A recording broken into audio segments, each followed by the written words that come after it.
Hello students, education birds में आप सबका स्वागत है। जैसा कि आप सब जानते हैं, 12th क्लास है आपकी बोर्ड की और इसके आरबीएससी ने डिक्लेयर भी कर दिया है कि आप लोगों के एग्जाम लेगी और इस आधार पर उन्होंने अपना कुछ सिलेबस कम भी किया है। उस सिलेबस कटे हुए की वीडियो मैंने आपको बना के डाल दी है। अगर आपने नहीं देखी है तो डिस्क्रिप्शन में आपको उसका लिंक मिल जाएगा, आप उसको वहां से देख सकते हैं। इसी आधार पर हमारे जो खंड ए और ब 2 हैं, इस खंड ए की मैंने पहली इकाई के तीनों चैप्टरों की वीडियोस कवर करके डाल दी हैं। आप उसको भी डिस्क्रिप्शन से लिंक लेकर देख सकते हैं। अब देखते हैं हम सेकंड इकाई, अपनी सेकंड भाग, जिसका हम भारत का संविधान है हमारा इसका नाम। और भारत में इसका पहला जो चैप्टर है, भारत के संविधान की विशेषताएं, salient feature of Indian constitutions.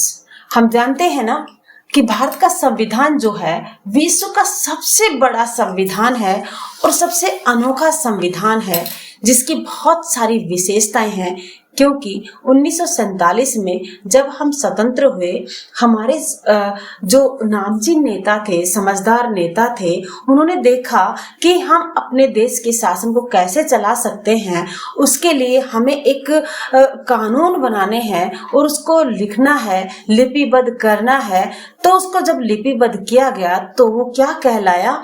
Bharat का संविधान। एक तरह से हम कह सकते हैं कि संविधान किसे कहते हैं? तो संविधान नियमों कानूनों का वह पुंज है, वह दस्तावेज है जिसके आधार पर किसी देश का शासन चलाया जाता है। उसे हम क्या कहेंगे? संविधान। और भारत का संविधान एक ऐसा संविधान है जो विश्व में सबसे बड़ा है। कितने अनुच्छेद हैं हमारे संविधान में? मूल संविधान में हमारे में 395 अनुच्छेद हैं। अब हम इसकी विशेषताओं के बारे से पढ़ने से पहले देखते हैं कि अंबेडकर जी ने इसके लिए क्या कहा है। मैं अनुभव करता हूं कि भारतीय संविधान कार्य संचालन योग्य है, यानी कि इसके कानून जो बने हैं वो देश को चलाने योग्य हैं, लचीला है तथा इसमें शांति काल व युद्ध काल में देश की एकता बनाए रखने की सामर्थ्यता है। ये अंबेडकर जी कौन थे? अंबेडकर जी हमारी जो संविधान सभा है उसके निर्मात्री के अध्यक्ष थे। इन्होंने बहुत सारे देशों के संविधानों को पढ़ा, उनका मनन किया और वहां से जो अच्छी बातें हमें लगी और हमारे देश में जो लागू हो सकती थी, हमारे देश में जिनके आधार पर कानून बनाए जा सकते थे, उनको हमने वहां से एक्सेप्ट किया। इसलिए इन्होंने कहा है ये बात। इसके आधार पर हम देखते हैं हमारा संविधान एक तरफ मौलिक राजनीतिक सिद्धांतों की परिभाषित करता है, वहीं दूसरी तरफ विभिन्न संरचनाओं और प्रक्रियाओं को भी स्थापित करता है। इस प्रक्रिया में मौलिक अधिकार, नीति निर्देशक तत्व, सिद्धांत, नागरिकों के मूल कर्तव्य भी शामिल हैं। ये दुनिया का ऐसा लिखित कानून दस्तावेज है जिसके लिखने में सर्वाधिक समय लगा था। कितना समय लगा था? कितना टाइम लगा था? बताइए, इसका टाइम ऑफ पीरियड बताइए। 2 वर्ष 11 माह 18 दिन। इसे एक संविधान सभा ने तैयार किया। संविधान के मूल वैचारिक आधार की अभिव्यक्ति को अत्यंत संक्षिप्त रूप में प्रस्तावना शीर्षक में व्यक्त किया गया है। हम इस प्रस्तावना को आगे पढ़ेंगे, इसको अच्छे से याद भी करेंगे। इस प्रस्तावना में से हमारे एक नंबर के क्वेश्चन मिलते हैं और पिछली बार तो पूरा प्रस्तावना का 6 नंबर का क्वेश्चन आया था, जिसमें किसी भी परिस्थिति में परिवर्तन नहीं किया जा सकता। हमारे संविधान में उन आदर्शों को सम्मिलित किया गया है जो संविधान के लोकतंत्र के प्रति प्रतिबद्धता, सभी लोगों की स्वतंत्रता, समानता व न्याय को सुनिश्चित करता है।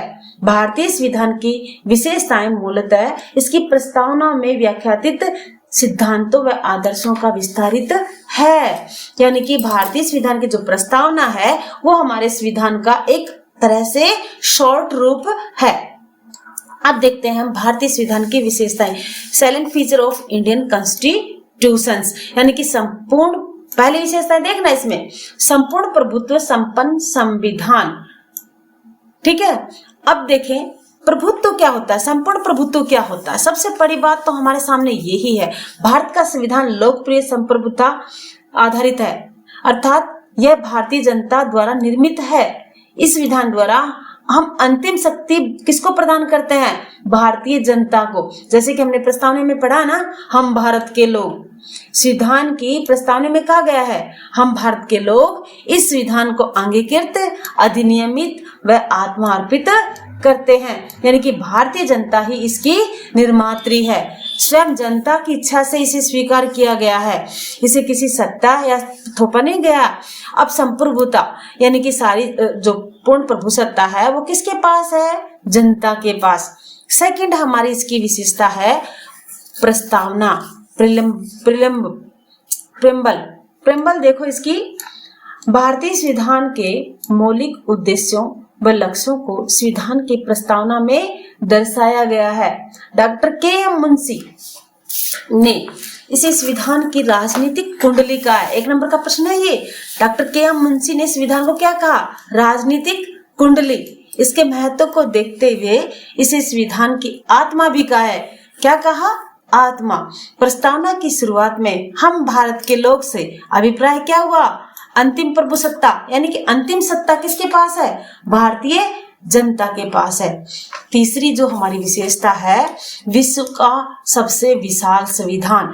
मैं पहले ही बता दिया था तुम्हें कि जो भारत का संविधान है, largest constitution of the world, यानी कि संसार में सबसे बड़ा विशाल संविधान है। जहां अमेरिका के संविधान में मात्र कितने अनुच्छेद हैं? 7। कनाडा के संविधान में कितने? मात्र 147। ऑस्ट्रेलिया के संविधान में 128 और दक्षिण अफ्रीका के संविधान में 123 हैं। और वहीं हमारा संविधान एक व्यापक व विस्तृत संविधान है। कितने अनुच्छेद बताइए? 395 अनुच्छेद हैं। भाग कितने? 22 और अनुसूचियां कितनी? 12 और परिशिष्ट कितने? 5। इसमें अब तक कितने संशोधन हो चुके? 101 संशोधन हो चुके और यह प्रक्रिया अनवरत जारी है, यानी कि अभी लगातार चल रही है।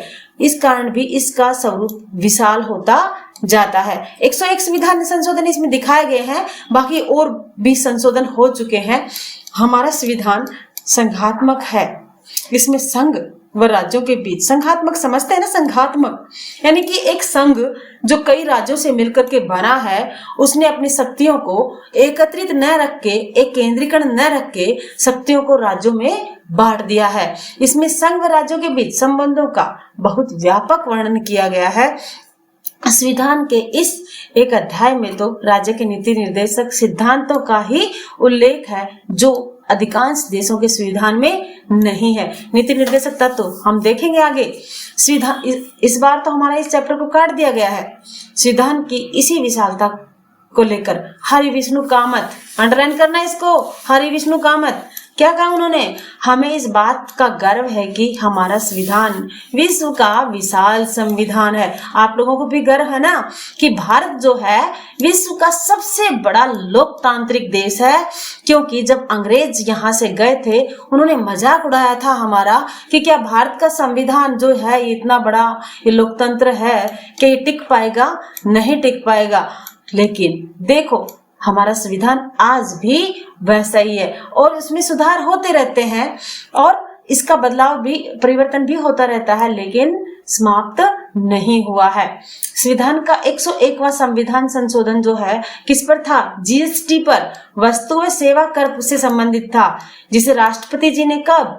सितंबर 2016 में हस्ताक्षरित किया। और अब कौन सी है? 2020। अब तो और भी संविधान संशोधन हो चुके ना हमारे, ठीक है। अब देखते हैं नंबर 4, लिखित एवं निर्मित संविधान, रिटन एंड क्रिएटेड कॉन्स्टिट्यूशंस। अब देखो लिखित यानी कि निर्मित, भारतीय संविधान सभा द्वारा निर्मित यानी कि निर्माण किया गया है उसको, और लिपिबद्ध किया गया है, एक दस्तावेज है। संविधान सभा ने इसे कितने समय में? 2 वर्ष 11 माह 18 दिन में तैयार किया।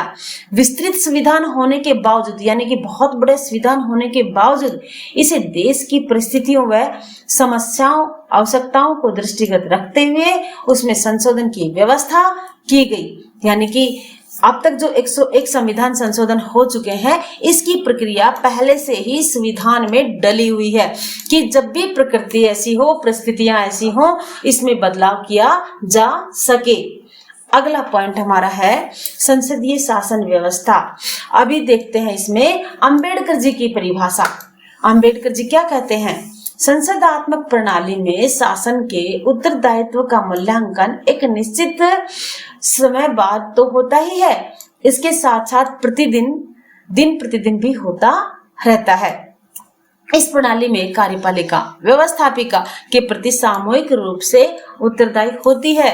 राष्ट्रपति का पद क्या गरिमा व प्रतिष्ठा का होता है, पर उसकी स्थिति संवैधानिक प्रधान की है।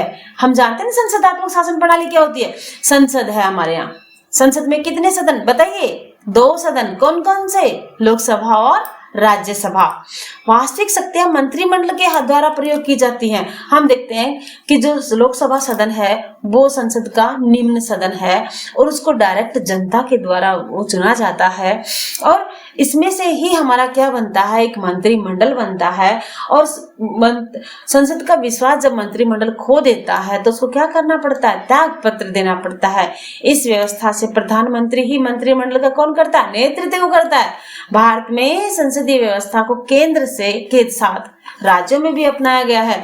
कई राज्यों में तो विधायिका में 2 सदन होते हैं, विधानसभा और विधान परिषद। लेकिन हमारे राजस्थान में अभी तक तो एक ही सदन है, विधानसभा। हाँ, विधान परिषद के लिए काफी चर्चाएं भी हो रही है, मांग भी उठाई जा रही है, लेकिन अभी तक तो हमारे विधायिका में, राजस्थान की विधायिका में मात्र एक ही सदन है। कौन सा? राज्य विधानसभा। मौलिक अधिकार व कर्तव्य, फंडामेंटल राइट एंड ड्यूटीज। हमें पता है ना फंडामेंटल राइट्स। हाँ, अधिकार तो हमें याद ही रहेंगे ना। याद है कितने अधिकार है हमारे? 7। अभी वर्तमान में कितने? 6। ये अनुच्छेद भाग संविधान के 3 में अनुच्छेद 12 से 35 तक दिए गए हैं।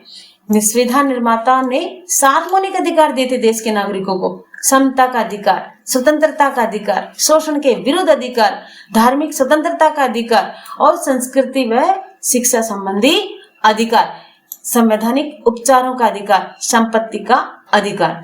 यानी भारतीय संविधान के कौन से संशोधन के माध्यम से? अंडरलाइन करो इसको, 44वें। याद रखना, 1 नंबर का क्वेश्चन है ये। 44वें संशोधन के बाद संपत्ति के अधिकार को मौलिक सूची से हटा करके कानूनी अधिकारों में डाल दिया गया। अतः अब मौलिक अधिकार मात्र कितने रह गए? 6।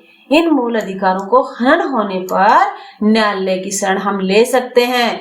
और अब देखो, हमने 86वें संशोधन के द्वारा दिसंबर 2002 में, जो कि जुलाई 2009 में संसद में पारित हुआ। आया कब ये संशोधन? देखो, अंडरलाइन करो, 2002 में आया था। पारित कब हुआ? जुलाई 9 में। यानी कि इतने दिनों बाद 1 अप्रैल 2010 से लागू हुआ के द्वारा शिक्षा के अधिकार को मूल अधिकार के रूप में शामिल किया गया है। इसको याद करना, 1 नंबर का क्वेश्चन है ये, पिछली बार भी आया था। अब अनुच्छेद 21 के बाद एक नया अनुच्छेद 21 का जोड़ दिया गया, जिसके अनुसार 6 से 14 वर्ष की उम्र के सभी बच्चों को अनिवार्य और निःशुल्क शिक्षा का अधिकार प्राप्त हो गया। इसकी व्यवस्था करना किसका दायित्व? राज्य का दायित्व है। याद रखें कि ये अधिकार स्वतंत्रता के अधिकार में जोड़ा गया है। हमें पता है ना, 14 से 18 समानता का अधिकार और 19 से 22 क्या है? स्वतंत्रता का अधिकार। और ये हमारा किस में आ चुका? 21 में आ गया। तो किस अधिकारों में जुड़ा है? ये स्वतंत्रता के अधिकार में जुड़ा है। अगला ने क्या कहा? एक स्वतंत्र न्यायालय, बताइए, एक स्वतंत्र न्यायालय को नागरिकों के अधिकारों की रक्षा का काम सौंपकर भारतीय संविधान में ऐसी व्यवस्था की गई है कि जिस पर कोई भी सभ्य देश गर्व कर सकता है। देखें, 42वें संशोधन के माध्यम से 1976 में नागरिकों को 10 मूल कर्तव्य भी दिए गए। यानी कि हमारे जो मूल संविधान में नागरिक कर्तव्य नहीं जोड़े गए थे, कब जोड़े गए? 42वें संविधान संशोधन के माध्यम से 1976 में, जिनका पालन करना प्रत्येक नागरिक का संवैधानिक दायित्व है। इसमें संविधान का पालन करना भारत की संप्रभुता, एकता, अखंडता की रक्षा करना है, भाईचारे की भावना रखना है, प्रकृति व पर्यावरण की रक्षा करना है आदि प्रमुख कर्तव्य हैं। अप्रैल 2010 में लागू शिक्षा के अधिकार संबंधी जो 86वां अधिकार संशोधन दिया था ना, 11वां, इसमें मूल कर्तव्य भी जोड़ दिया गया है कि प्रत्येक पेरेंट्स का ये मूल कर्तव्य है, यानी कि सभी अभिभावकों का ये मूल कर्तव्य है कि अपने 6 से 14 वर्ष के बच्चों को शिक्षा के अवसर उपलब्ध कराए। अभिभावकों का ये कर्तव्य है। अतः वर्तमान में मूल कर्तव्यों की संख्या कितनी हो गई? 11 हो गई। तो आज देखा हमने हमारी जो भारतीय संविधान की विशेषताओं में पहला पॉइंट हमने देखा, संपूर्ण प्रभुत्व संपन्न संविधान, प्रस्तावना, विश्व का विशाल संविधान, लिखित एवं निर्मित संविधान, संसदीय शासन व्यवस्था, मौलिक अधिकार व कर्तव्य। इसके बाद हम आगे जो हम पढ़ेंगे, हमारा अगली वीडियो में पढ़ेंगे। सब्सक्राइब करें, लाइक करें, अपनी जो समस्याएं हैं उनको कमेंट में दें। धन्यवाद।